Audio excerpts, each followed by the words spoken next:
Hello everyone, welcome to GDC nursing. तो कैसे हैं आप सब और कैसी चल रही है आपकी प्रिपरेशन। मैं श्रीनम ठाकुर आज आपके सामने जीडीसी के इस प्लेटफॉर्म पर आप सभी के लिए नॉरसेट सीरीज़ नॉरसेट एक्सप्रेस में एक इम्पॉर्टेंट टॉपिक लेकर आए हैं जो कि है फोबिया एंड मूड डिसऑर्डर्स। तो चलिए हम लोग डिस्कस करते हैं फोबिया और मूड डिसऑर्डर हमारे एग्ज़ाम के पॉइंट ऑफ व्यू से कितना ज़रूरी है और इसमें क्या क्या चीज़ें होती है, एग्जाम्स में कैसे क्वेश्चंस फोबिया और मूड डिसऑर्डर्स से आते हैं स्टूडेंट्स। तो let's start. Our topic is phobia and mood disorder. So every NORCET aspirants के लिए एक इम्पॉर्टेंट इन्फॉर्मेशन है। जीडीसी के ऐप पर आपको टेस्ट सीरीज अवेलेबल है, आपके सारे सब्जेक्ट की सारे एमसीक्यूज अवेलेबल है। आप अपने प्रिपरेशन को और भी स्ट्रॉन्ग बनाएं जीडीसी के इस ऐप के साथ जुड़कर, और आपको इसमें बेस्ट से बेस्ट एक्सप्लेनेशन के साथ सारे टीचर्स के फुल सपोर्ट के साथ आपको बहुत अच्छा एक हेल्प मिलने वाला है स्टूडेंट्स। तो फॉलो करिए और अपना प्रिपरेशन बेस्ट से बेस्ट बनाइए। चलिए हम अपना टॉपिक स्टार्ट करते हैं, दैट इज़ फोबिया। फोबिया क्या होता है? तो आज मैं आपसे एक टॉपिक डिस्कस करूंगी, एक वर्ड डिस्कस करूंगी जो शायद हम सब ने डेली पढ़ा भी है और डेली देखा भी है, दैट इज फियर, है ना। डर जाना, क्लियर है। डर जाना, किसी भी चीज से डर जाना। डर जाना क्या होता है? डर जाना जैसे कि हमें पर्टिकुलर किसी इवेंट हुआ, कोई सिचुएशन हुआ, उस चीज में हम एकदम से पैनिक हो गए, हम एकदम से हमें डर लगता है किसी भी चीज़ के बारे में। वहीं उसी का एक वर्ड है दैट इज़ फोबिया। फोबिया क्या होता है? तो फोबिया ज़रूरी नहीं है कि हमेशा फोबिया एक जैसा बना रहे। हर पर्टिकुलर पर्सन्स के अंदर एक पर्टिकुलर स्पेसिफिक फोबिया प्रेजेंट होता है, क्लियर है। और कई कई लोगों के अंदर नहीं भी होता है। लाइक मैं आपको इसका एक नॉर्मल एग्जांपल दूं, जैसे कि सपोज मुझे डॉग से डर लगता है, तो ज़रूरी नहीं है कि आपको भी डॉग से डर लगता होगा। डर जो होता है, फियर जो होता है स्टूडेंट्स, वो ऑल ओवर, मतलब हम पूरे वर्ल्ड में हर पीपल की बात करें, सभी लोगों के अंदर डर एक जैसा होता है। जैसे कि कभी कोई किसी को खोने का डर पूरी दुनिया में हर इंसान का एक जैसा ही है। मरने का डर सबको लगा रहता है ना। तो डर जो है वो सभी के अंदर होता है, लेकिन फोबिया जो है वो किसी किसी के अंदर स्पेसिफिकली प्रेजेंट होता है, किसी भी पर्टिकुलर ऑब्जेक्ट, इवेंट या फिर सिचुएशंस को देखकर, क्लियर है। तो आपको ये चीज़ क्लियर है कि फियर क्या होता है और फोबिया क्या होता है। फियर जो आपको सभी जगह क्या मिलेगा, प्रेजेंट मिलेगा, सभी इंसानों में एक जैसा होता है। सपोज एक्सीडेंट से डरना, मरने से डरना, किसी बीमारी से डरना, या फिर हमारे फैमिली में किसी को खो देने से डरना, ये सभी के अंदर एक जैसा प्रेजेंट होता है। किसी का एक्सट्रीम होता है, किसी का मीडियम होता है, क्लियर है, लेकिन प्रेजेंट सब में होता है। लेकिन अगर हम फोबिया की बात कर रहे हैं तो फोबिया मीन्स होता है इर्रेशनल फियर। क्या होता है students? Irrational fear. Irrational fear that means कि हो सकता है मुझे डॉग से डर लग रहा हो, लेकिन ज़रूरी नहीं है कि आपको भी डॉग से डर लगे। हो सकता है इस दुनिया में कई लोग ऐसे हैं जिनको क्या है, डॉग लवर है, क्लियर है, एनिमल लवर कई लोग प्रेजेंट होते हैं। तो ऐसे कंडीशन, इसे क्या बोलेंगे? फोबिया बोलेंगे, जो मुझे है, क्लियर है। पर्टिकुलर मैं उस ऑब्जेक्ट से डर रही हूँ। अभी आप फोबिया की अगर हम बात कर रहे हैं तो जैसे कि हम लोग फोबिया जो हमारे अंदर होता है, परसिस्ट करता है, तो हमें उस चीज़ को सोचने से भी, जैसे मैं डॉग से अगर डरती हूँ तो मैं अगर सोचूंगी कि डॉग आ रहा है, डॉग दिख रहा है, एक इमेजिनेशन भी करूँगी, तो मुझे डर लगने लगेगा, मैं वैसे ही रिएक्ट करने लगूंगी, क्लियर है। अगर किसी ने मुझे डॉग लाइक एक्ट कर दिया तो भी मुझे डर लगने लगेगा, क्लियर है। तो ये होता है आपका क्या, फोबिया। तो लेट्स स्टार्ट। फोबिया क्या होता है स्टूडेंट? सबसे पहले फोबिया का मीनिंग क्या है?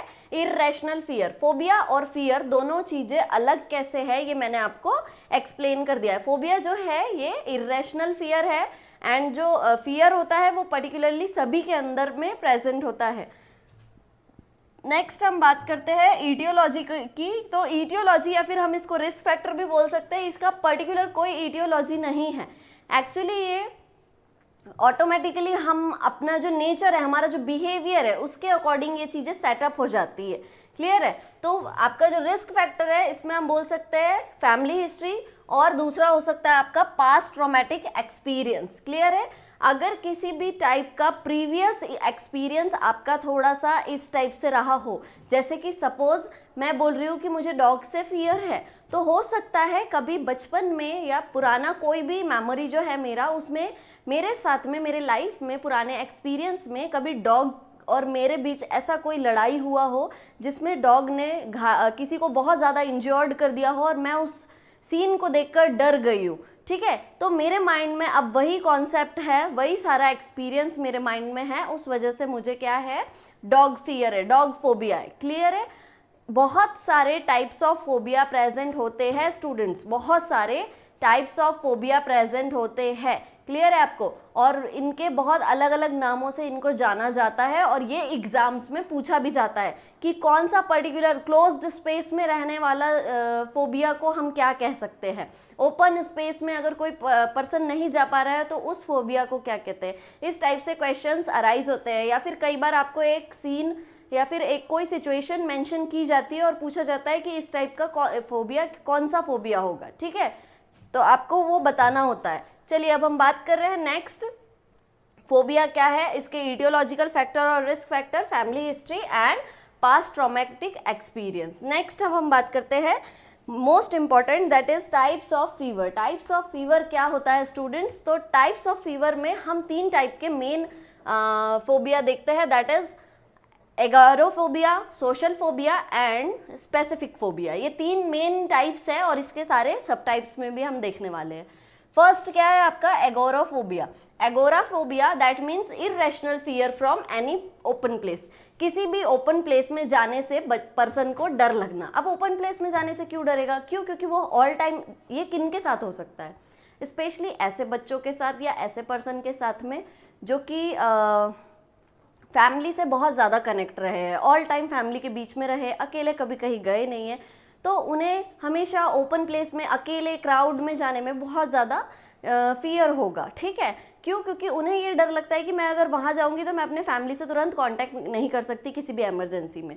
तो ऐसे पर्सन क्या करते हैं, डरते हैं कहाँ जाने से, ओपन प्लेस में जाने से। तो ओपन प्लेस में जाने से जो फियर है, इररेशनल फियर, उसे हम बोलते हैं एगोराफोबिया। नेक्स्ट है आपका स्टूडेंट सोशल फोबिया। ये तो आप सभी इजीली समझ सकते हैं। सोशल फोबिया लाइक किसी को भी स्टेज फियर है, ठीक है, जैसे कि कोई भी स्टेज पे परफॉर्म करने में डर रहा है या बोलने में डर रहा है, हो सकता है वो बैक ऑफ स्टेज या फिर क्लासरूम में बहुत अच्छे से आपको वो चीज़ें एक्सप्लेन कर सकता है, लेकिन जब भी वो कहाँ आ रहा है, स्टेज पे आ रहा है, सबको देख रहा है, ऑडियंस को, जजेस को, तो वो थोड़ा सा पैनिक हो जाता है। अच्छा, one more thing is there, phobia जो है, जब भी कोई पर्सन किसी एक पर्टिकुलर चीज़ से डर रहा है तो उस टाइम पर उसकी क्या कंडीशन होती है, तो उस टाइम पर वो कैसा बिहेव करता है, स्लाइट पैनिक बिहेव करता है। दैट मीन्स वो कैसा हो जाता है, एंशियस हो जाता है, ठीक है। दैट मीन्स ये कौन सी डिसऑर्डर है, एंजाइटी डिसऑर्डर है। क्या, क्यों, क्योंकि जब भी इरेशनल फियर हो रहा है पर्सन को, तो पर्सन के अंदर क्या दिखाई दे रहा है, एंजाइटी। क्या दिखाई दे रहा है, कौन सा क्लिनिकल मैनिफेस्टेशन दिखाई दे रहा है, दैट इज एंजाइटी। तो जो फोबिया है आपका, वो कौन सा डिसऑर्डर है स्टूडेंट्स, एंजाइटी डिसऑर्डर है। क्लियर है। चलिए come to the point, social phobia that is irrational fear from participating in social activities।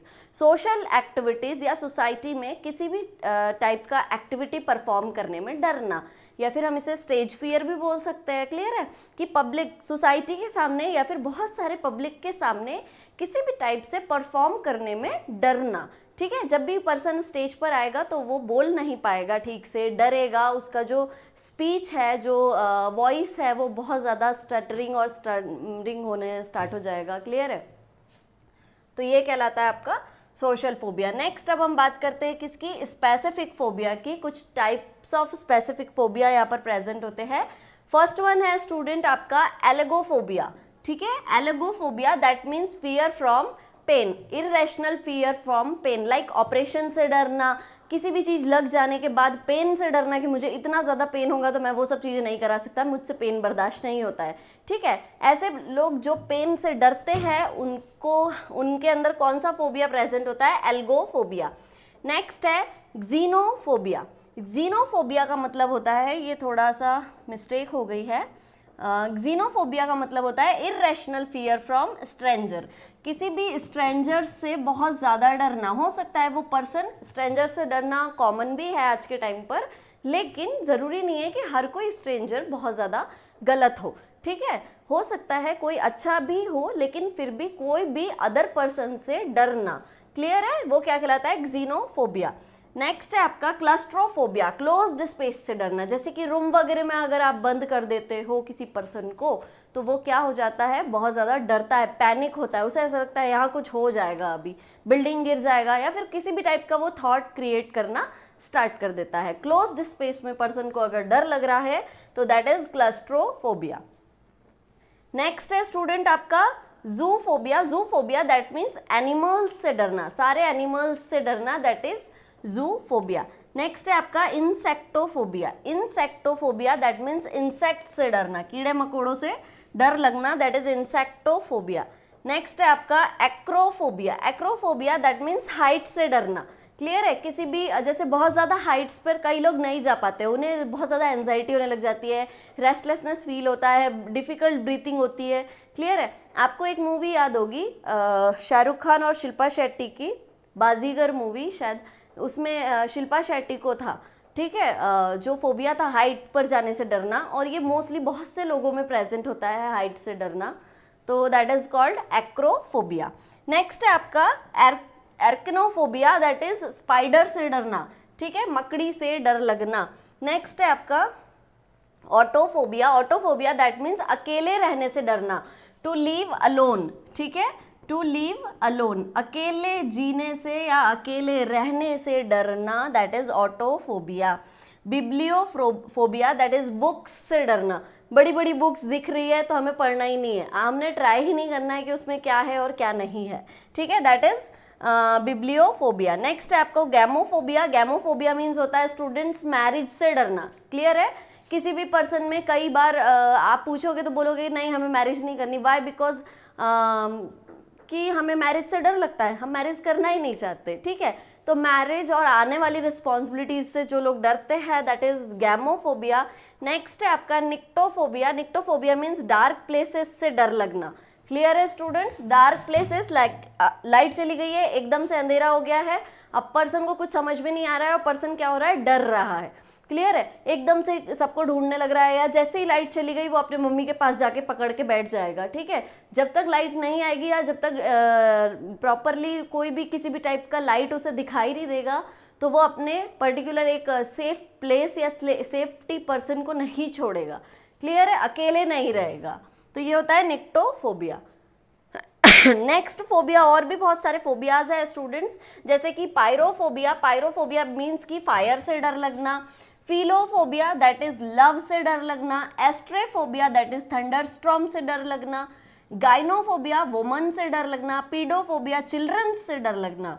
मीजोफोबिया that is germ और कंटामिनेशन, डर्ट, इन सब चीजों से डर लगना, क्लियर है।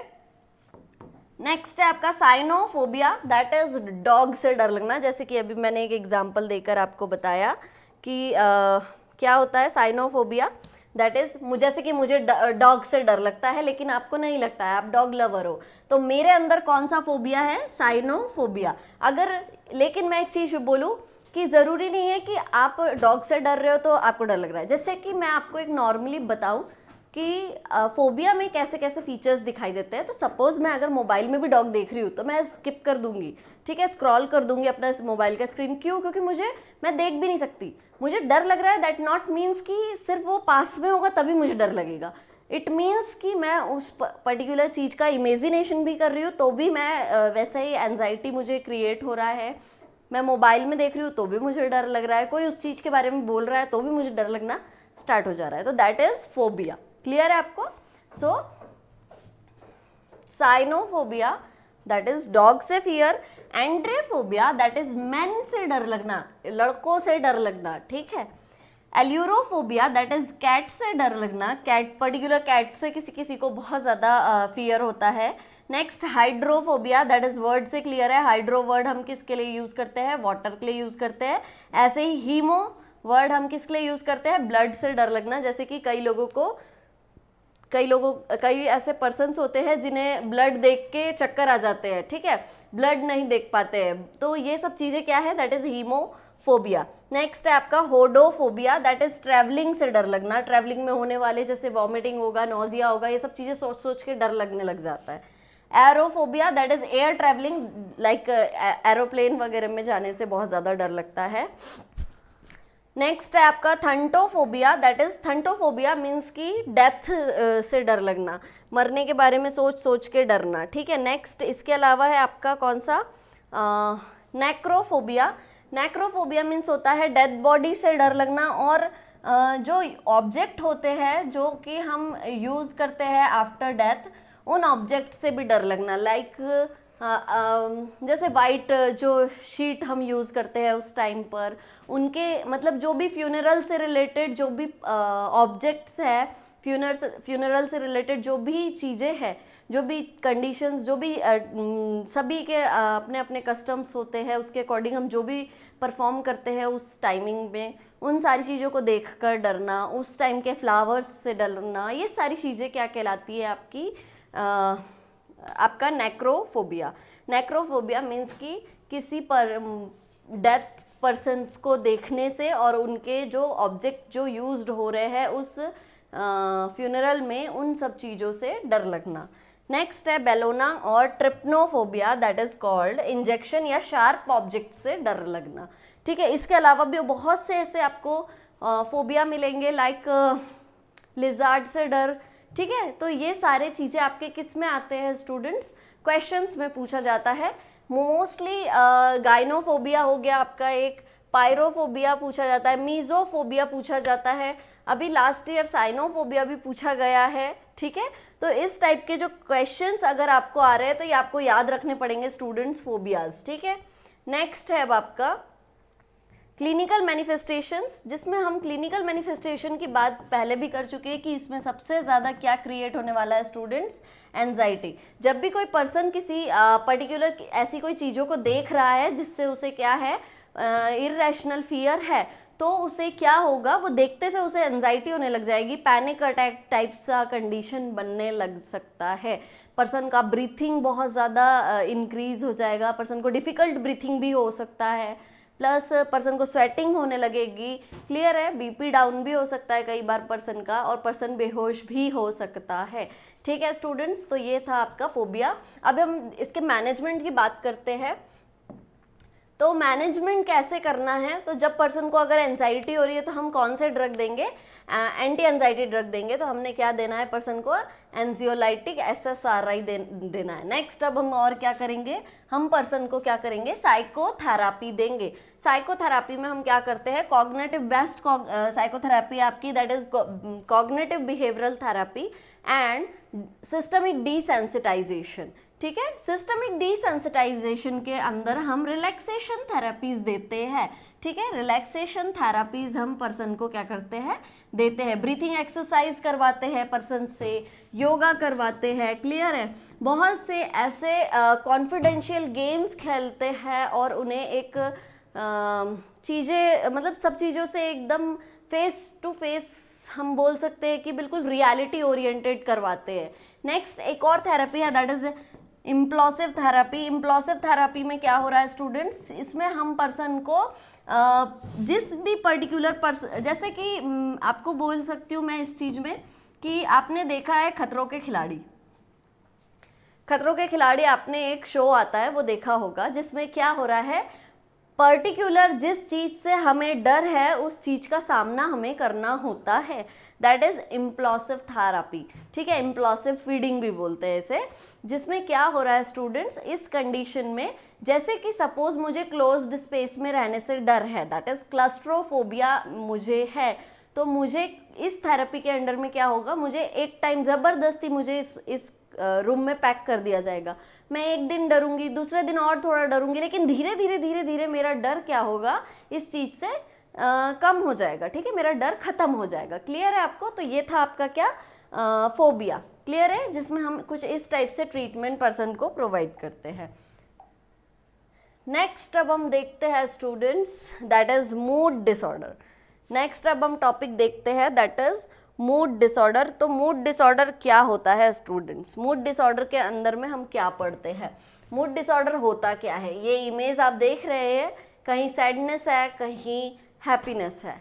ठीक है, मूड की अगर हम बात कर रहे हैं तो मैं आपसे कहूँगी कि मूड जो है वो हमारा इमोशन है।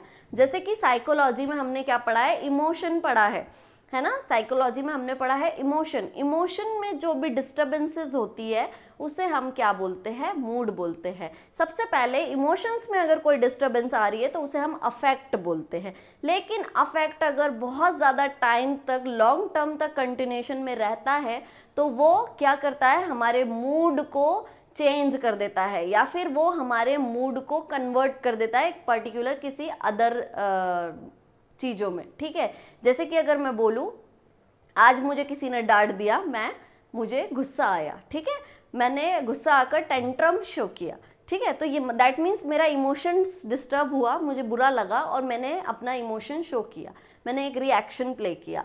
नेक्स्ट यही चीज़ें मैं कल भी याद करके फिर से अपना टेंट्रम शो करूँगी, थर्ड डे भी मैं ये करूँगी, तो अब क्या हो रहा है, जो मेरे इमोशंस थे ये अफेक्ट में बदल रहे हैं, मुझे इस चीज़ से बहुत ज़्यादा अफेक्ट हो रहा है जो कि मैं दिखा भी रही हूँ। अब ये अफेक्ट अगर 1 दिन 2 दिन 3 दिन और अब वीकली हो जाएगा, मंथली हो जाएगा, तो फिर ये क्या हो जाएगा, ये मेरा मूड को ऐसा ही बना देगा। कैसा बना देगा, एकदम टेंट्रम शो करने वाला, हाइपर एक्टिविटी टाइप्स बना देगा। क्लियर है, तो ये कहलाता है मूड डिसऑर्डर। मूड डिसऑर्डर क्या होता है students, it is characterised by disturbance of mood. Clear है, ये हमारा मूड को डिस्टर्ब करता है, हमारे इमोशंस को डिस्टर्ब करता है, हमारे अफेक्ट को डिस्टर्ब कर रहा है। कैसे कर रहा है वो मैंने आपको इमोशन, अफेक्ट और मूड के को क्लासिफाई करके बताया है। चलिए अब हम एक और चीज़ देख लेते हैं कि मूड डिसऑर्डर जो है स्टूडेंट्स वो किस ICD 10 के अकॉर्डिंग किस चैप्टर में क्लासीफाई हुआ है, तो that is F32 F39 F32 F39 में हमें इनके डिसऑर्डर्स को पढ़ना है। चलिए अब हम देखते हैं कि मूड डिसऑर्डर्स में क्या क्या चीज़ें ऐसी होती है। तो सबसे पहले मैं आपको एक बात बता दूं स्टूडेंट्स, मूड डिसऑर्डर 2 टाइप्स के होते हैं। ठीक है, मूड डिसऑर्डर्स 2 टाइप के होते हैं। अब आप बोलोगे कि कैसे मूड डिसऑर्डर्स होते हैं, तो हम बोल रहे हैं कि या तो आपका मूड एकदम डिक्रीज हो जाएगा, नॉर्मल से डिक्रीज हो जाएगा, लो मूड हो जाएगा, या फिर हाई मूड हो जाएगा। ठीक है, नॉर्मल से लो मूड हो जाएगा या तो हाई मूड हो जाएगा। 2 ही कंडीशन आपको देखने के लिए मिलेगी मूड डिसऑर्डर्स में। तो ये कंडीशंस भी आपको अलग अलग टर्म्स के साथ देखने के लिए मिलने वाली है, अलग अलग टर्म्स के साथ, अलग अलग सिम्टम्स के साथ में आपको कैसे क्या करना है। ऐसा थोड़ी ना है कि हर पर्सन एकदम डिप्रेशन में ही है ना, सबका एक ड्यूरेशन अलग होता है, इंटेंसिटी अलग होती है, और उसको रिकवर करने का फेज भी सबका अलग अलग होता है। क्लियर है, तो इन सब चीज़ों के अकॉर्डिंग हम क्लासीफाई करते हैं मूड डिसऑर्डर को 2 टाइप से, that is unipolar disorder and bipolar disorder. Unipolar affective disorder और बाइपोलर अफेक्टिव डिसऑर्डर। क्लियर है, यूनिपोलर अफेक्टिव डिसऑर्डर में एक डिसऑर्डर कैटेगराइज किया गया है, that is depression, that is depression या फिर depressive episode. Bipolar mood disorder में क्या हो रहा है, इस कंडीशन में बाइपोलर मूड डिसऑर्डर में क्या हो रहा है, एक्चुअली क्या हो रहा है, आपको एक चीज आपने बुक में भी पढ़ी है, मेनिया, है ना, मेनिया। मेनिया मीन्स कि पर्सन क्या हो रहा है, पर्सन का मूड एकदम हाई हो रहा है, दैट मीन्स नॉर्मल से पर्सन का जो मूड है वो हाई मूड में जा रहा है। हाई मूड में कैसे जा रहा है, हाइपर एक्टिव हो रहा है पर्सन, और क्या हो रहा है, तो बहुत ज़्यादा टेंट्रम शो कर रहा है, बहुत ज़्यादा ज़ोर ज़ोर से चिल्ला चिल्ला के बातें करता है, किसी को भी हार्म करने में डरता नहीं है। क्लियर है, हर एक्टिविटी को बहुत ज़्यादा ही हाइपरली कर रहा है, बहुत ज़्यादा ही उसका जो एक्टिविटी है वो कैसा हो गया, इंक्रीज हो गया है। पर्पसफुल एक्टिविटीज़ नहीं है, पर्पसलेस एक्टिविटीज़ भी बढ़ चुकी है। ठीक है, फ्लाइट ऑफ आइडियाज़ है, मतलब वो तुरंत में सोच रहा है। ये क्या हो रहा है आपका, मेनिया। मेनिया, लेकिन मेनिया कोई बीमारी है क्या, मेनिया क्या एक सिंगल कोई बीमारी है, नहीं, मेनिया के साथ हमेशा डिप्रेशन प्रेजेंट होता है। अब ये कंडीशन हमें कैसे देखने के लिए मिलती है, तो ये एक, जैसे कि मैं आपको बोल दूँ, ये आपका एक नॉर्मल मूड है। ठीक है, अब ये नॉर्मल मूड आप अगर अच्छे से रह रहे हैं तो ठीक है, अदरवाइज क्या हो रहा है, अगर पर्सन के अंदर धीरे धीरे धीरे धीरे क्या हो रहा है, मूड जैसे लो होता जा रहा है। ठीक है, मूड क्या हो रहा है, लो होता जा रहा है, फिर वापस से नॉर्मल के तरफ जा रहा है, फिर थोड़े टाइम अच्छे से रहता है, फिर वापस से डिक्रीज होने लग जाता है। तो ये कंडीशन आपकी क्या कहला रही है स्टूडेंट्स? आपका डिप्रेशन। क्या कहला रहा है आपका? डिप्रेशन। पर्सन कैसा हो रहा है? लो मूड में जा रहा है। अगर वहीं मैं अगर बात करूं कि पर्सन के अंदर BAD, bipolar affective disorder, bipolar affective disorder that means होता है कि पर्सन के अंदर मेनिया भी प्रेजेंट होगा और डिप्रेसिव एपिसोड्स भी आएंगे। मेनिया भी प्रेजेंट होगा और डिप्रेसिव एपिसोड्स भी आएंगे। तो वो कैसे कंडीशन होगी स्टूडेंट्स? पर्सन नॉर्मल रहेगा, फिर एकदम से उसका एक्टिविटी क्या होगा? बढ़ जाएगा, एकदम से तोड़ा फोड़ी करेगा, बहुत ज़्यादा मतलब बहुत ज़्यादा परेशान करेगा किसी भी पूरी फैमिली को, और अलग टाइप का बिहेवियर जिसे हम एबनॉर्मल बोल सकते हैं, एबनॉर्मल बिहेवियर शो करेगा, लेकिन हाइपर एक्टिव हो जाएगा। ठीक है, हाइपर एक्टिव हो जाएगा। फिर हो सकता है 1 आध महीने बाद ठीक हो जाए, नॉर्मली रहे, 1 महीने तक नॉर्मल रहेगा, फिर वापस से उस मेनिया जैसा कंडीशन आ जाएगा।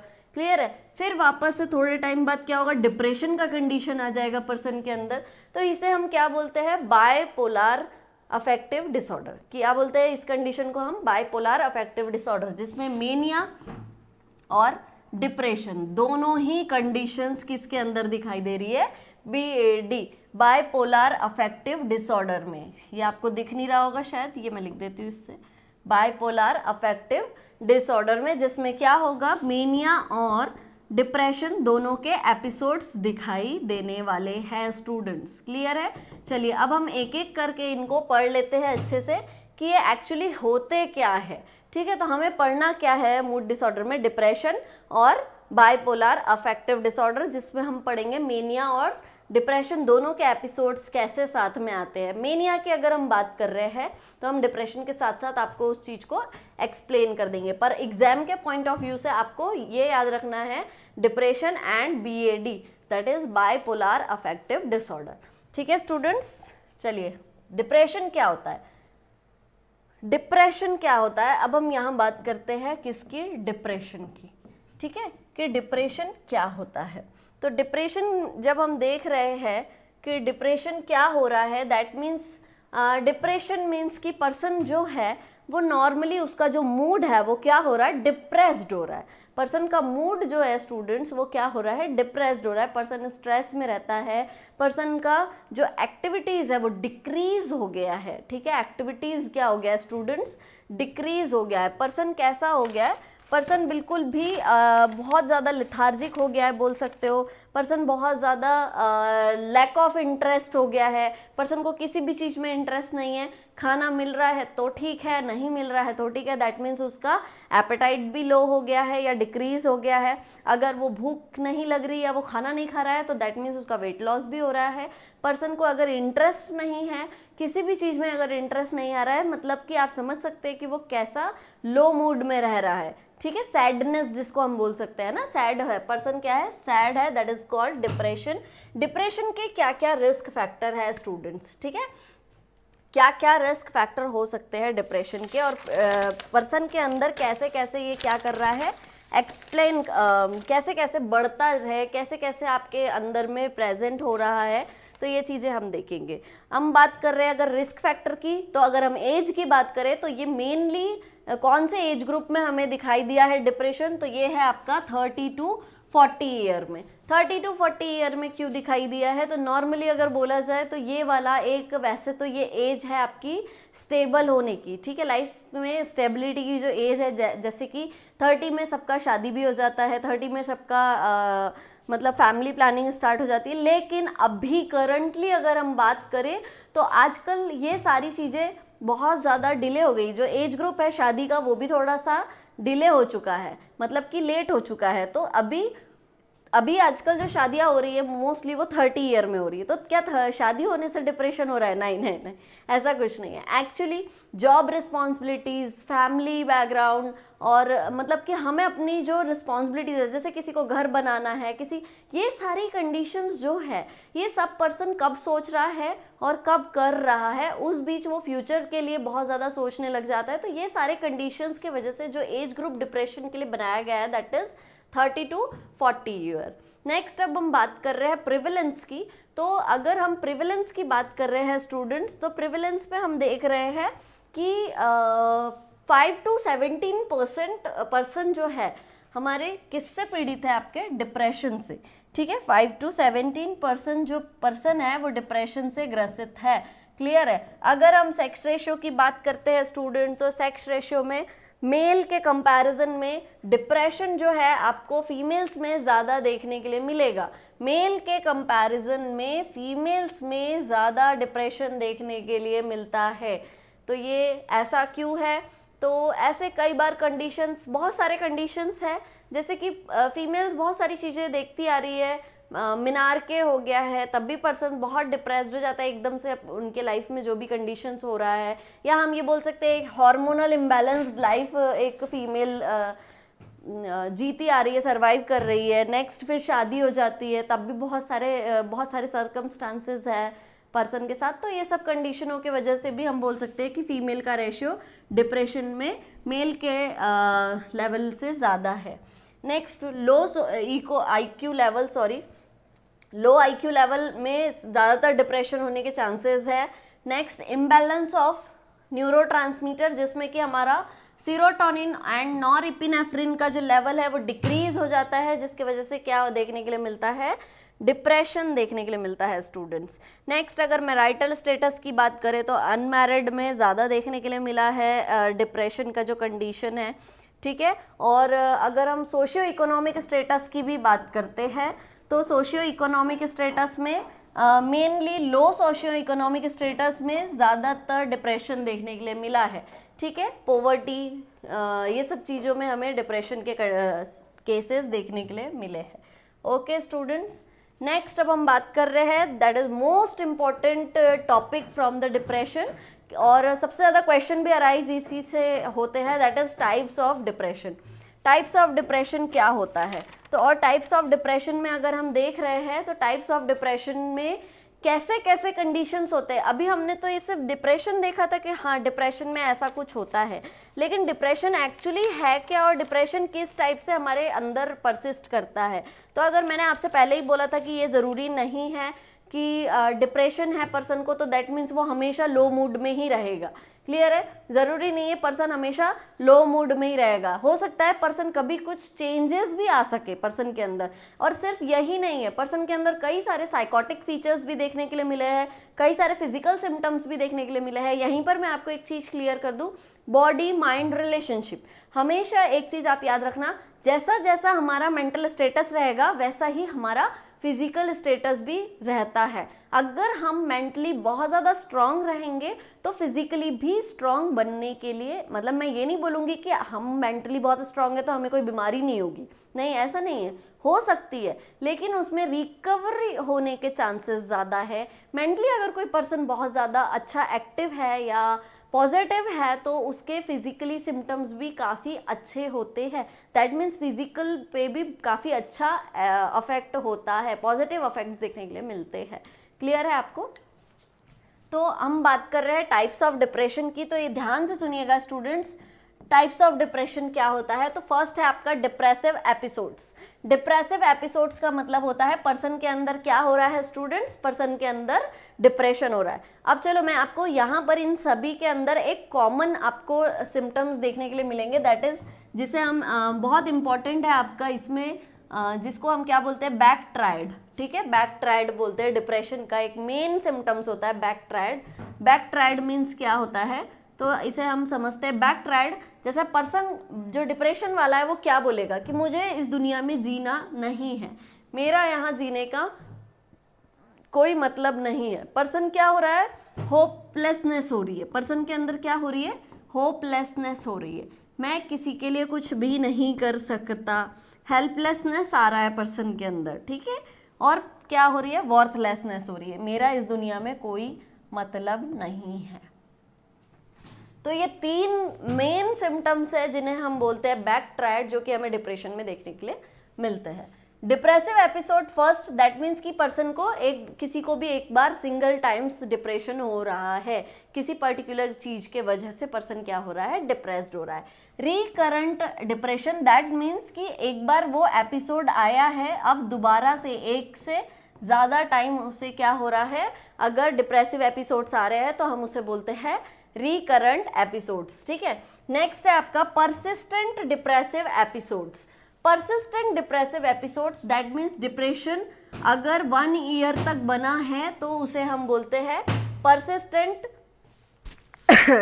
Persistent depressive episode. ठीक है, अगर पर्सन के अंदर डिप्रेशन मोर देन 1 ईयर तक है तो हम उसे क्या बोलते हैं students, persistent depressive episodes. Next है आपका डिस्थीमिया। डिस्थीमिया का मतलब होता है माइल्ड डिप्रेशन। ठीक है, माइल्ड डिप्रेशन अगर पर्सन के अंदर 2 साल से ज़्यादा है, ठीक है, माइल्ड डिप्रेशन अगर पर्सन के अंदर परसिस्ट कर रहा है, डिप्रेशन परसिस्ट कर रहा है मोर देन 2 ईयर, क्लियर है, मोर देन 2 ईयर पर्सन के अंदर माइल्ड डिप्रेशन परसिस्ट करता है तो उस सिचुएशन को, उस कंडीशन को हम क्या बोलते हैं, डिस्थाइमिया। कई बार क्वेश्चंस में आया हुआ है। ठीक है, डिस्थाइमिया की क्या होता है, अगर सपोज आपके अंदर क्या हो रहा है, आपने किसी भी एक पर्सन को खो दिया, अपने फैमिली के किसी पर्सन को खो दिया, आप सबके सामने तो स्ट्रांगली रहे हो लेकिन कुछ टाइम बाद आपको उनकी याद आ रही है और फिर आप धीरे धीरे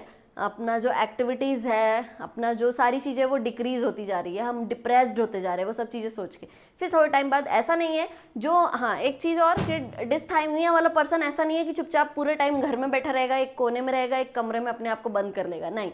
इसे हम माइल्ड डिप्रेशन इसीलिए बोल रहे हैं क्योंकि वो पर्सन अपने जो डेली एक्टिविटीज़ है वो कामों को भी प्रॉपर कर रहा है। अगर वो जॉब करता है तो वो जॉब पर भी जा रहा है, लेकिन वहाँ पर भी उसे जब भी टाइम मिल रहा है तो वो उस चीज़ के बारे में सोच रहा है और थोड़ा डिप्रेस्ड हो रहा है। फिर वापस से अगर कोई काम आ जाता है तो वो काम बराबर अच्छे से कर रहा है, दैट मीन्स वो अपनी रिस्पॉन्सिबिलिटीज़ को प्रॉपरली अच्छे से फुलफिल करता है। लेकिन जब भी वो फ्री टाइम रहता है तो उसे वो चीज़ें याद आती है और वो थोड़ा सा सैड हो जाता है। अगर ये चीज़ें कब तक रहती है, मोर देन 2 ईयर है, ठीक है, 2 साल से तक अगर कोई पर्सन ऐसा ही जीता आ रहा है तो उसे हम क्या बोलते हैं, ये डिस्थाइमिया बोलते हैं। इसे हम साइलेंट डिप्रेशन भी बोलते हैं, जो हमें पता नहीं होता है लेकिन हमारे अंदर बढ़ता चला जाता है। अगर डिस्थाइमिया की कंडीशन स्टूडेंट्स बढ़ जाती है, समझ रहे हैं आप, डिस्थाइमिया अगर 2 साल से ज़्यादा बढ़ जाता है तो वो धीरे धीरे सीवियर डिप्रेशन में कन्वर्ट हो जाता है, क्लियर है, सीवियर डिप्रेशन में कन्वर्ट हो जाता है। डिस्थाइमिया का सीवियर फॉर्म कहलाता है सीवियर डिप्रेशन या फिर डबल डिप्रेशन, क्लियर है स्टूडेंट्स। नेक्स्ट हम बात कर रहे हैं पोस्टपार्टम डिप्रेशन की। डिलीवरी के 2 सॉरी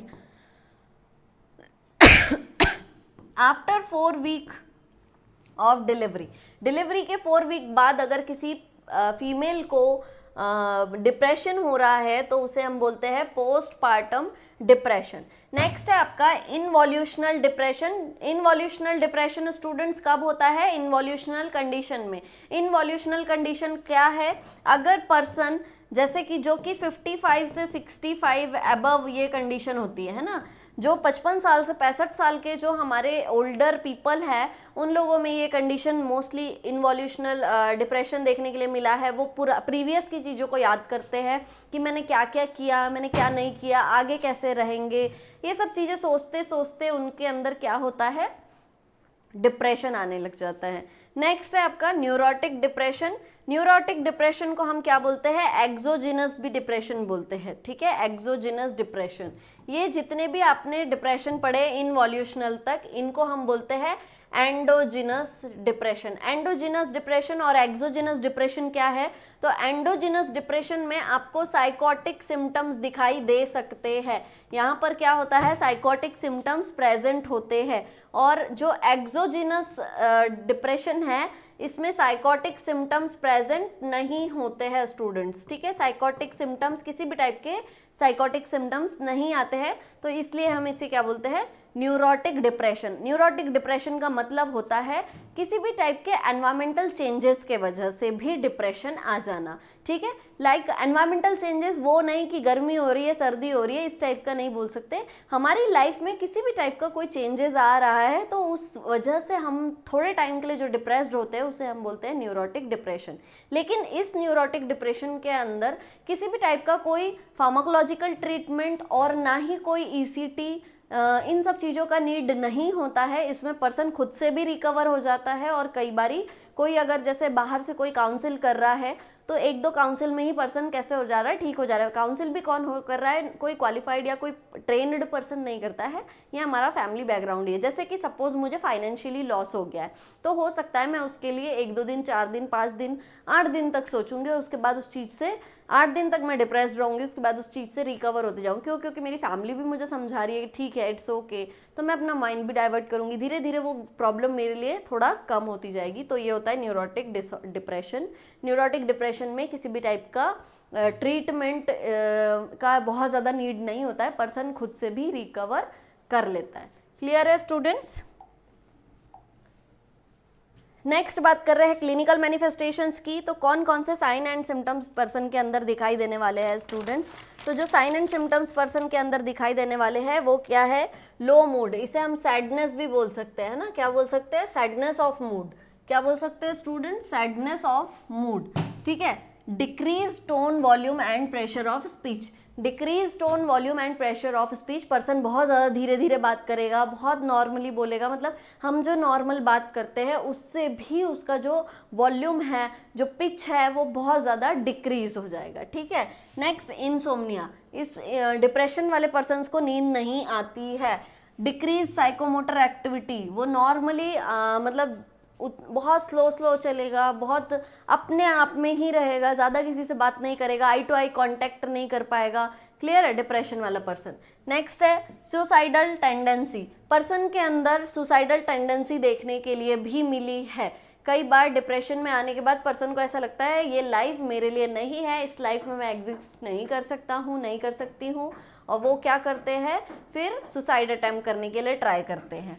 नेक्स्ट है psychotic features in severe depression. जो हमने कंडीशन देखी थी, जो कि डिस्थाइमिया अगर किसी भी पर्सन में बहुत ज़्यादा बढ़ जाता है तो उसे हम क्या बोलते हैं? Severe depression. और सीवियर डिप्रेशन में हमें मेनली साइकोटिक फीचर्स देखने के लिए मिलते हैं। लाइक कौन कौन से साइकोटिक फीचर्स? जैसे कि हैलुसिनेशन, मोस्टली आपको ऑडिटरी हैलुसिनेशन देखने के लिए मिलेगा। ठीक है। डेल्यूशन देखने के लिए मिलेगा। क्लियर है?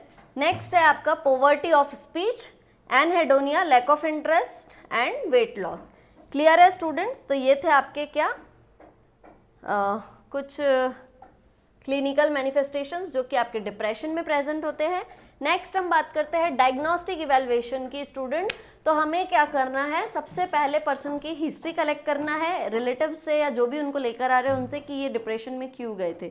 ठीक है। नेक्स्ट फिजिकल एग्जामिनेशन करना है कि कहीं कोई बीमारी या किसी भी टाइप की इंजरी या किसी भी टाइप का फिजिकल प्रॉब्लम्स, लाइक अगर किसी को स्किन का डिसऑर्डर है, इन सब चीज़ों को सोच सोच के पर्सन कहीं कुछ प्रॉब्लम में तो नहीं आ गया। ठीक है। किसी टाइप की चोट के वजह से पर्सन के अंदर तो ऐसा नहीं हो गया। नेक्स्ट, कई सारे हमारे फिजिकल प्रॉब्लम्स भी आपके लीड करते हैं डिप्रेशन को, जैसे कि आपका विटामिन B12, आपका विटामिन D, ठीक है, आपका थायराइड प्रोफाइल, ये सारी चीज़ें हमारे एक्ट करती है हमारे मूड डिसऑर्डर्स में भी। ठीक है। तो आपको इन्वेस्टिगेशंस कराना है, इन सभी चीज़ों का टेस्ट कराना है आपको। तो थायराइड प्रोफाइल चेक करना है, विटामिन D चेक करना है।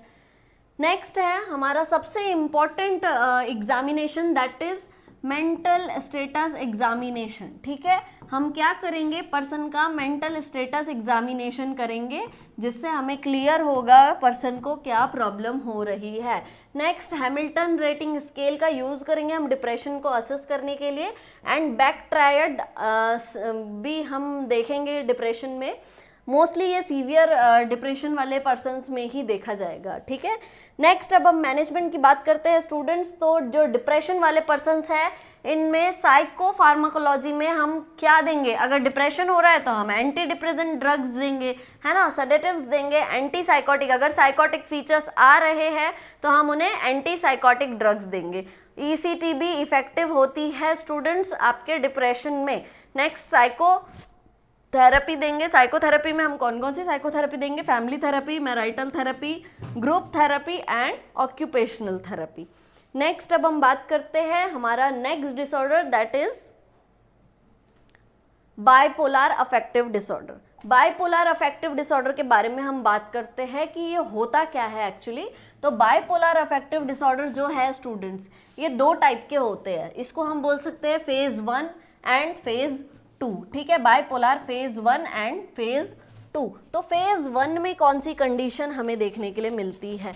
अच्छा, एक और चीज़ मैं आपको बता दूं, एक बैक चलते हैं हम, थोड़ा सा एक चीज़ डिस्कस करना था आपसे कि जो डिप्रेशन होता है स्टूडेंट्स, इसमें 2 टाइप की साइन देखने के लिए मिलते हैं। ओमेगा साइन, अगर हम फिजिकल सिम्टम्स की बात कर रहे हैं, फिजिकल साइन की बात कर रहे हैं, तो हमें 2 टाइप के साइन देखने के लिए मिलते हैं, that is omega sign and Veraguth sign. ठीक है, omega sign and Veraguth sign क्या होता है? ओमेगा साइन में जैसे कि पर्सन के अंदर टी शेप में, फोरहेड पर क्या होता है, टी शेप में आपके लाइनिंग हो जाती है। जब भी हम ऐसे कुछ करते हैं तो ये वाला एरिया जो है हमारा फोरहेड वाला एरिया, यहाँ पर टी शेप में लाइन हो जाता है। वेरगुथ साइन, आईलिड में एक ट्रायंगुलर फोल्ड बन जाती है। आईलिड में क्या होता है, ट्रायंगुलर फोल्ड बन जाता है। ठीक है, तो उसे हम बोलते हैं वर्गुथ साइन। ये था आपका डिप्रेशन। नेक्स्ट अब हम बात करती हूँ कि जो डिप्रेशन है बच्चे, उसमें 2 टाइप की चीज़ें आपको देखने के लिए मिलेंगी। हमने माइल्ड डिप्रेशन भी देख लिया, मॉडरेट भी देखा और सीवियर भी देखा है। लेकिन इन सब चीज़ों में हम ये कैसे पता लगाएंगे कि पर्सन स्ट्रेस में है या डिप्रेशन में है? क्योंकि स्ट्रेस और डिप्रेशन हमें तुरंत में देखने में तो सिमिलर लगते हैं, है ना। तो जब भी हमें ये चीज़ें असेस करनी है, ठीक है, जब भी हमें ये चीज़ें क्या करनी है स्टूडेंट्स, असेस करनी है, तो इसके लिए हम एक बहुत ज़्यादा इम्पॉर्टेंट एक टेस्ट होता है जिसको हम बोलते हैं डेक्सामिथाजोन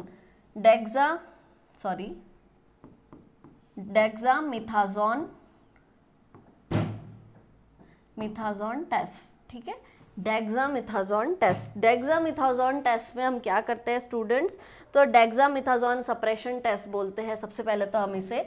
इसमें क्या होता है, इसमें क्या करते हैं, तो ये हम स्ट्रेस और डिप्रेशन को असेस कर रहे हैं। स्ट्रेस और डिप्रेशन को हम कैसे असेस करते हैं स्टूडेंट, तो ये दोनों ही कंडीशन थोड़ा बहुत तो सिमिलर लगती है। पर्सन स्ट्रेस में रहते रहते डिप्रेशन में जाता है, लेकिन हमें कैसे पता लगाए कि ये जो पर्सन हमारे पास आया है हॉस्पिटल में, ये क्या है, ये डिप्रेशन से मतलब सरवाइव कर रहा है या फिर स्ट्रेस से, इसको हो क्या रहा है। तो ये जो डेक्सामिथाजोन सप्रेशन टेस्ट है, ये हम यूज़ करते हैं। हम पर्सन के अंदर क्या करते हैं, डेक्सामिथाजोन इंजेक्शन इंजेक्ट करते हैं। जब पर्सन के अंदर डेक्सामिथाजोन इंजेक्शन इंजेक्ट किया जाता है, तो जो कॉर्टिजोल हार्मोन होता है, कौन सा हार्मोन, कॉर्टिजोल हार्मोन। सबसे पहले बताऊं कि स्ट्रेस और डिप्रेशन दोनों जब भी हमारे अंदर होता है स्टूडेंट्स, तो हमारे ब्रेन से कौन सा हार्मोन रिलीज हो रहा है, कॉर्टिजोल हार्मोन का जो हमारा लेवल है ना, हमारे स्ट्रेस, हमारे ब्रेन में जब स्ट्रेस की कंडीशन हो रही है तो हमारे बॉडी में जो कॉर्टिजोल हार्मोन है, ये क्या हो रहा है, इंक्रीज होता है। कॉर्टिजोल हार्मोन जब इंक्रीज होता है तो कैसा कंडीशन हो जाता है, स्ट्रेस और डिप्रेशन का कंडीशन हो जाता है। लेकिन स्ट्रेस और डिप्रेशन दोनों में ये इंक्रीज होता है। लेकिन जब हम डेक्सामिथाजोन इंजेक्ट कर रहे हैं तो जो कॉर्टिजोल हार्मोन है वो क्या हो रहा है, डिक्रीज हो जाता है। अगर ये डिक्रीज हो जाता है दैट मीन्स आपको क्या है, स्ट्रेस है। लेकिन अगर ये डिक्रीज नहीं हो रहा है, ये जैसे बना हुआ है, जो लेवल था वो बना हुआ है, तो ये कंडीशन किसको इंडिकेट करती है, डिप्रेशन को इंडिकेट करती है। तो इस टाइप से आप डिप्रेशन का एक टेस्ट ले सकते हैं। नेक्स्ट अब हम बात कर रहे हैं students, that is bipolar affective disorder. Bipolar affective disorder में क्या करना है, तो मैंने आपको बोला इसमें 2 टाइप के फेज देखने के लिए मिलते हैं, जिसमें कैसे कौन सा कंडीशन होता है स्टूडेंट्स, 2 टाइप के फेजेस में। सपोज आपका मूड कैसा है, नॉर्मल है, ठीक है, आपका ये नॉर्मल मूड मैंने बना दिया।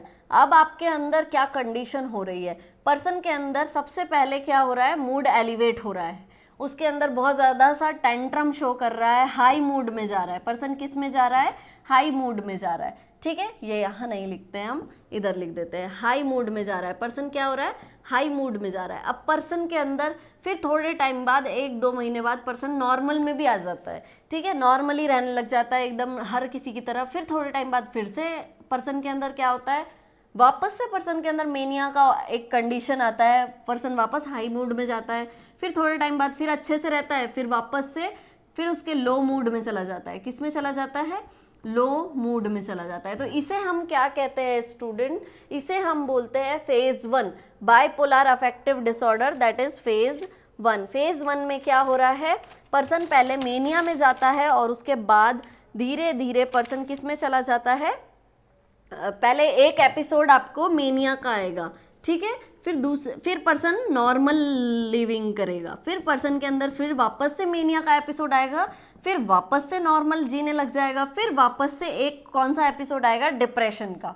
तो ये कंडीशन होती है कौन सी, आपके बाइपोलर अफेक्टिव डिसऑर्डर फर्स्ट की। क्लियर है आपको ये चीज़ें। अब फेज 2 में क्या होता है या फेज सेकेंड में क्या होता है, अगर ये आपका नॉर्मल रेंज ऑफ मूड है, ठीक है, ये जो येलो से इंडिकेट कर रहे हैं ये नॉर्मल रेंज ऑफ मूड है, तो इस कंडीशन में पर्सन का जो मूड है वो नॉर्मल रहता है, फिर नॉर्मल से इंक्रीज हो जाता है। लेकिन इसमें अगर मैं बोलूँ कि ये माइल्ड है, ठीक है, ये कैसा है, माइल्ड है, ये बोलूँ मॉडरेट है, ये बोलूँ ये सीवियर है, ठीक है, तो पर्सन के अंदर क्या हो रहा है, मेनिया का एक एपिसोड आया है लेकिन किस रेंज में आया है, माइल्ड रेंज में आया है, फिर पर्सन थोड़े टाइम फिर से अच्छे से रहा है, फिर वापस माइल्ड में आया है और फिर डिप्रेशन में आ गया है। तो इसे हम बोलते हैं फेज 2 बाइपोलर मूड डिसऑर्डर या फिर बाइपोलर अफेक्टिव डिसऑर्डर। क्यों, क्योंकि इसमें हर बार क्या हो रहा है, जितने एपिसोड आ रहे हैं मेनिया के, लेकिन ये किस में आ रहे हैं, माइल्ड में आ रहे हैं, मॉडरेट में नहीं आ रहे। लेकिन इसमें क्या हो रहा है, कभी मॉडरेट में हो रहा है, कभी सीवियर में हो रहा है, कभी माइल्ड में हो रहा है, ठीक है, हो सकता है ये वाला माइल्ड का आया और ये वाला सीवियर का आया हो, ये भी हो सकता है, ठीक है। लेकिन इसमें क्या हो रहा है, इसमें हमेशा कैसा हो रहा है, माइल्ड आपका मेनिया हो रहा है, जिसे हम हाइपोमेनिया भी बोल सकते हैं ना, हाइपोमेनिया का कंडीशन भी बोल सकते हैं। तो जो फेज 2 है वो हाइपोमेनिया विद डिप्रेशन है, और जो फेज 1 है वो मैनिक एपिसोड्स, हम इसे हाई कोई भी नहीं बता सकते इंडिकेट करके, किसी भी टाइप के एपिसोड्स इसमें आ सकते हैं, उसमें पर्टिकुलरली हाइपोमेनिया ही आ रहा है। अच्छा, इसके अलावा आप इसमें एक और चीज़, एक और वर्ड देखेंगे, दैट इज साइक्लोथीमिया, ठीक है, एक और आपको कंडीशन देखने के लिए मिलेगी, that is cyclothymia. Cyclothymia means होता है पर्सन का जो मूड है एकदम से मेनिया में चला जाता है, एकदम से डिप्रेशन में, फिर मेनिया में, फिर डिप्रेशन में, फिर मेनिया में, फिर डिप्रेशन में, ठीक है, मेनिया डिप्रेशन, नॉर्मल नहीं रह रहा है, नॉर्मल रेंज ऑफ मूड नहीं रह रहा है, तो उसे हम क्या बोलते हैं, साइक्लोथाइमिया। क्लियर है स्टूडेंट्स। तो ये थे आपके क्या, मूड डिसऑर्डर्स, ये क्या थे आपके बाइपोलर अफेक्टिव डिसऑर्डर्स, जिसमें आपने 2 टाइप्स देखे थे, phase 1 bipolar affective disorder, phase 2 bipolar affective disorder, and the third one the types is cyclothymia, जिसमें नॉर्मल रेंज ऑफ मूड नहीं आ रहा है, पर्सन का या तो मूड एलिवेट हो रहा है या फिर डिक्रीज हो रहा है, या एलिवेट हो रहा है या डिक्रीज हो रहा है, नॉर्मल रेंज में नहीं आ रहा है। इस कंडीशन में आपको पर्सन को बहुत ज़्यादा ऑब्जर्वेशन की ज़रूरत होती है, और साइक्लोथैमिया वाले पर्सन जो भी है उसमें पर्सन को ड्रग मतलब जो मेडिकेशंस है वो कंटिन्यूशन में चलानी होती है, ठीक है, कोई भी लापरवाही ड्रग्स के साथ नहीं किया जा सकता। नेक्स्ट अब हम बात कर रहे हैं रिस्क फैक्टर्स की स्टूडेंट। तो रिस्क फैक्टर में हम क्या देखते हैं कि जो बाइपोलर अफेक्टिव डिसऑर्डर्स है ये हमें 20 से 30 साल तक के लोगों में दिखाई दिया जाता है, 20 to 30 ईयर पर्सन्स में देखने के लिए मिला है। प्रिविलेंस की बात किया जाए तो प्रिविलेंस में भी हम बोल रहे हैं कि 1% केसेस प्रेजेंट है। नेक्स्ट, लो आईक्यू लेवल वालों के अंदर पे भी देखने के लिए मिल सकता है। मिडिल और हाई, मतलब मिडिल और हाई, लो सोशियो इकोनॉमिक स्टेटस में आपको मोस्टली डिप्रेशन देखने के लिए मिलेगा स्टूडेंट्स, लेकिन बाइपोलर अफेक्टिव डिसऑर्डर्स जो है वो मिडिल और हाई सोशियो इकोनॉमिक स्टेटस वाले पर्सन्स में देखने के लिए मिलेगा। न्यूरोट्रांसमीटर इम्बैलेंस हो रहे हैं, कौन कौन से, एक तो डोपामिन इंक्रीज होता है और एक नॉरएपिनेफ्रिन इंक्रीज होता है, जिसकी वजह से हमें बीएडी होने के चांसेस है। नेक्स्ट, सेक्स रेशियो की बात करें स्टूडेंट्स, तो जैसे कि हमने बोला फर्स्ट बाइपोलर मूड डिसऑर्डर या फिर बाइपोलर अफेक्टिव डिसऑर्डर, इसमें अगर हम सेक्स रेशियो की बात करें तो मेल और फीमेल दोनों का जो रेशियो है वो सिमिलर है, लेकिन अगर हम सेकेंड फेज की बात करें तो सेकेंड फेज में फीमेल में मोर देन ये कंडीशन मोस्टली देखने के लिए मिली है, ठीक है। नेक्स्ट, फैमिली हिस्ट्री की अगर बात किया जाए तो फैमिली हिस्ट्री में अगर दोनों पेरेंट्स अफेक्टेड है बीएडी के, तो हाफ मतलब 50% चांसेस है, मतलब अबव देन 50% चांसेस है कि बच्चों को भी उनके ये प्रॉब्लम हो सके, ठीक है। और अगर 1% अगर अफेक्ट है, लाइक फादर अफेक्ट है या फिर अगर मदर ओनली अफेक्ट है, दोनों पेरेंट्स में से कोई एक पेरेंट अगर अफेक्ट है तो पर्सन को चांसेस है 27 to 30% चांसेस है कि बच्चों को भी ये कंडीशन देखने के लिए मिल सकती है। क्लियर है स्टूडेंट्स। नेक्स्ट टॉपिक है हमारा, नेक्स्ट आपका सब हेडिंग है दैट इज क्लिनिकल मैनिफेस्टेशंस। तो जैसे कि मैंने बोला आपको, डिप्रेशन में क्या हो रहा है, मूड एकदम से डिक्रीज हो रहा है, लो मूड हो रहा है, पर्सन सैडनेस में जा रहा है, तो इसके अपोजिट डायरेक्शन में सारे फीचर्स हमें यहाँ दिखाई देने वाले हैं। जैसे कि एलिवेशन ऑफ मूड बोल सकते हैं, पर्सन क्या कर रहा है वहाँ पर, पर्सन को बिल्कुल सोचना ही नहीं है, वो सोचता ही नहीं है, उसको कुछ भी समझ में नहीं आ रहा है, ठीक है, वो बिल्कुल अकेला बैठा हुआ है, उसका जो थॉट ब्लॉकिंग वाला स्टेट हो गया है।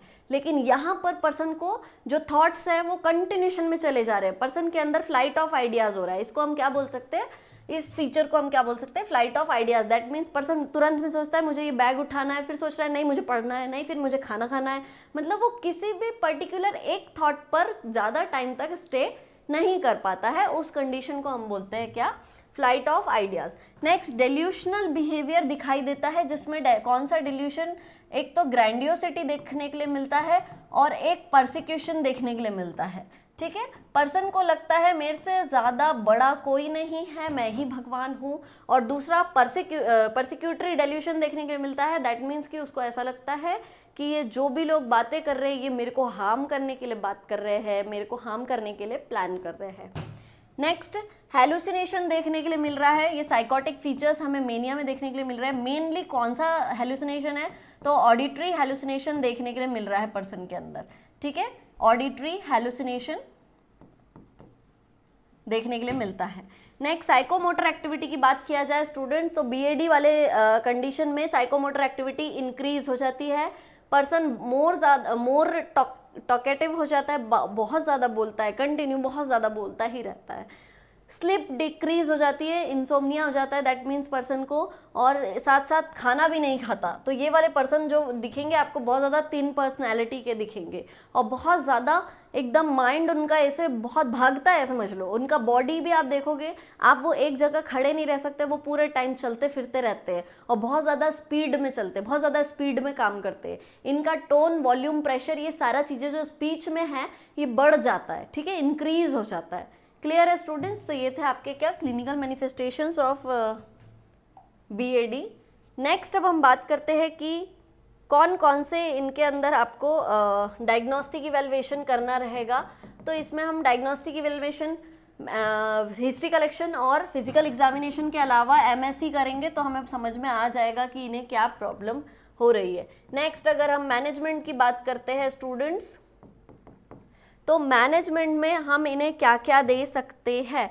मैनेजमेंट में हम इन्हें दे सकते हैं, आप सोचिए कि हमने इन्हें क्या देना है। सबसे पहले हम जानते हैं कि इनको क्या प्रॉब्लम हो रही है, मूड की प्रॉब्लम हो रही है। हम इन्हें क्या देते हैं, मूड स्टेबलाइजर देते हैं। क्या देते हैं स्टूडेंट्स, मूड स्टेबलाइजर देते हैं, ताकि इनका जो मूड है, जैसे कि जो नॉर्मल मूड से एकदम से इंक्रीज कर रहे फिर एकदम से डिक्रीज कर रहे, ये सारी चीज़ें क्या हो सके, मेंटेन कर सके, इसलिए हम इन्हें मूड स्टेबलाइजर दे रहे हैं। लॉन्ग टर्म के लिए दिया जाता है मूड स्टेबलाइजर। अच्छा, मैं एक बात आपसे ये भी डिस्कस करना चाहती हूँ कि जो डिप्रेसिव एपिसोड्स है जिसमें हम एंटी डिप्रेसेंट ड्रग्स देते हैं, तो एंटी डिप्रेसेंट ड्रग्स अगर कोई बहुत टाइम से यूज़ कर रहा है तो उसके अंदर में भी मेनिया आने के चांसेस हो जाते हैं, ठीक है। ओवरली अगर एंटी डिप्रेसेंट ड्रग्स अगर पर्सन को चल रहे हैं तो कई बार उसके अंदर मैनिक एपिसोड आने भी देखने के लिए मिला हुआ है।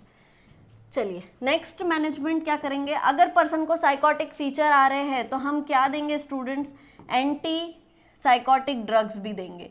क्या देंगे, एंटी साइकोटिक ड्रग्स भी देंगे। क्लियर है। और क्या दे सकते हैं हम बीएडी में, हम सबसे पहले मूड स्टेबलाइजर दे रहे हैं, एंटी साइकोटिक ड्रग दे रहे हैं, और फिर उनके फीचर्स के अकॉर्डिंग हम क्या करते हैं, उन्हें मेडिसिन प्रिस्क्राइब करते हैं, ठीक है। नेक्स्ट, अब इसके अलावा हम कैसे मैनेज कर सकते हैं, तो हम क्या दे सकते हैं, साइकोथेरापी दे सकते हैं। कौन कौन सा साइकोथेरापी नीडेड है स्टूडेंट, तो हम इन्हें फैमिली थेरापी दे सकते हैं, मैराइटल थेरापी भी देंगे। क्यों, क्योंकि इनका मैरिज अगर हो गया है तो थोड़ा डिस्टरबेंस हो सकता है मैराइटल स्टेटस में, तो हम इन्हें मैराइटल थेरेपी भी देंगे।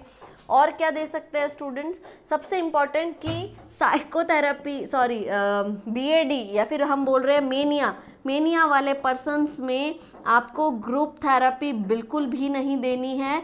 ये बिल्कुल भी इफेक्ट नहीं करेगी, बिकॉज वो पर्सन तो खुद ग्रैंडियोसिटी में जी रहा है, डेल्यूशन ऑफ ग्रैंडियोसिटी में। वो बोलेगा मैं आपको देता हूँ, आप लोग बैठिए, ठीक है। इसलिए आपको गलती से भी ग्रुप थेरेपी नहीं देनी है। हमें पर्सन को क्या क्या देना है, family therapy, marital therapy and occupational therapy, ठीक है। उसे किसी भी पर्टिकुलर चीज़ों में हमें बिजी रखना है, तो इसे क्या करना है, हमें ऑक्यूपेशनल थेरेपी देना है।